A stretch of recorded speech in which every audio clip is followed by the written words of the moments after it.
Antigen presentation. Antigen presentation describes a vital immune process which is essential for T-cell immune response triggering. Because T-cells recognize only fragmented antigens displayed on cell surfaces, antigen processing must occur before the antigen fragment, now bound to the major histocompatibility complex, MHC, is transported to the surface of the cell, a process known as presentation, where it can be recognized by a T-cell receptor. If there has been an infection with viruses or bacteria, the cell will present an endogenous or exogenous peptide fragment derived from the antigen bound to MHC molecules. There are two types of MHC molecules which differ in the behavior of the antigens. MHC class I molecules, MHC-I, bind peptides from the cell cytosol, while peptides generated in the endocytic vesicles after internalization are bound to MHC class II, MHC-II. Cellular membranes separate these two cellular environments, intracellular and extracellular. Each T-cell can finally recognize only 10 to hundreds copies of a unique sequence of a single peptide among thousands of other peptides presented on the very same cell because MHC molecule in one cell can bind quite a large range of peptides. Presentation of intracellular antigens, class I. Cytotoxic T-cells, also known as TC, killer T-cell, or cytotoxic T lymphocyte, CTL, express CD8 coreceptors and are a population of T cells that are specialized for inducing programmed cell death of other cells. Cytotoxic T cells regularly patrol all body cells to maintain the organismal homeostasis. Whenever they encounter signs of disease, caused for example by the presence of viruses or intracellular bacteria or a transformed tumor cell, they initiate processes to destroy the potentially harmful cell. All nucleated cells in the body, along with platelets, display class I major histocompatibility complex, MHC-I molecules. Antigens generated endogenously within these cells are bound to MHC-I molecules and presented on the cell surface.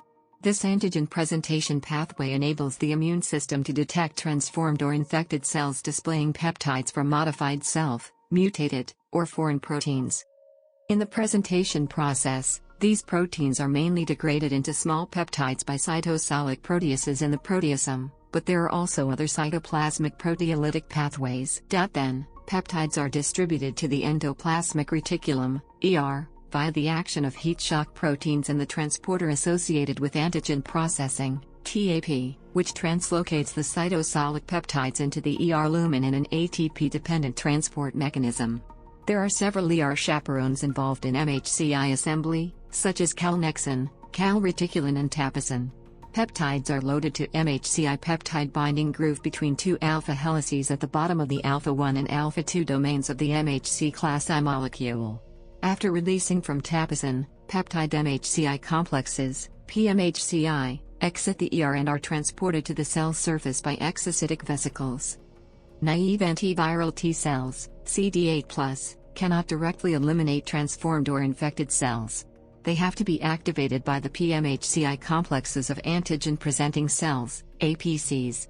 Here, antigen can be presented directly, as described above, or indirectly, cross-presentation, from virus-infected and non-infected cells. After the interaction between PMHC-I and TCR, in presence of co-stimulatory signals and/or cytokines, T cells are activated, migrate to the peripheral tissues and kill the target cells, infected or damaged cells, by inducing cytotoxicity. Cross-presentation is a special case in which MHC-I molecules are able to present extracellular antigens, usually displayed only by MHC-II molecules. This ability appears in several APCs, mainly plasmacytoid dendritic cells in tissues that stimulate CD8+ T cells directly. This process is essential when APCs are not directly infected, triggering local antiviral and anti-tumor immune responses immediately without trafficking the APCs in the local lymph nodes. Presentation of extracellular antigens, Class II.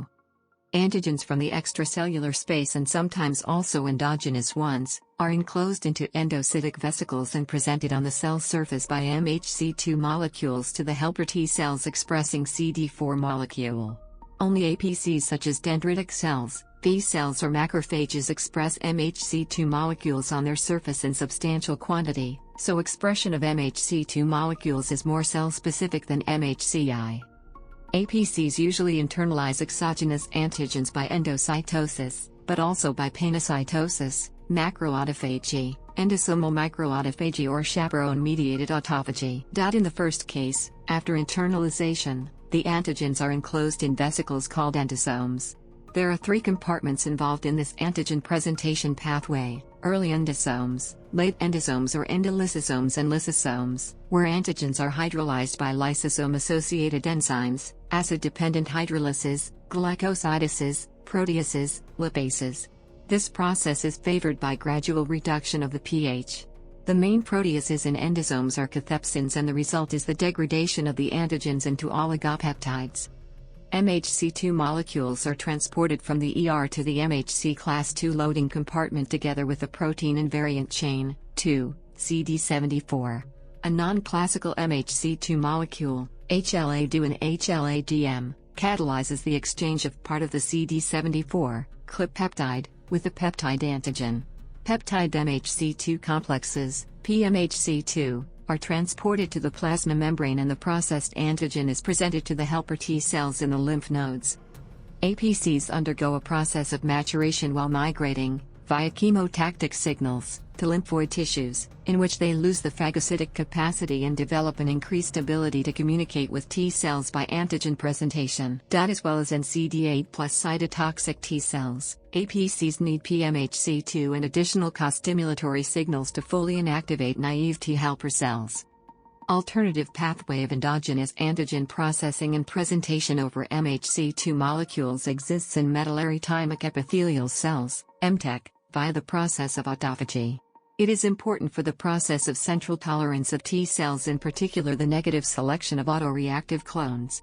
Random gene expression of the whole genome is achieved via the action of air and a self-digestion of the expressed molecules presented on both MHC-I and MHC-II molecules.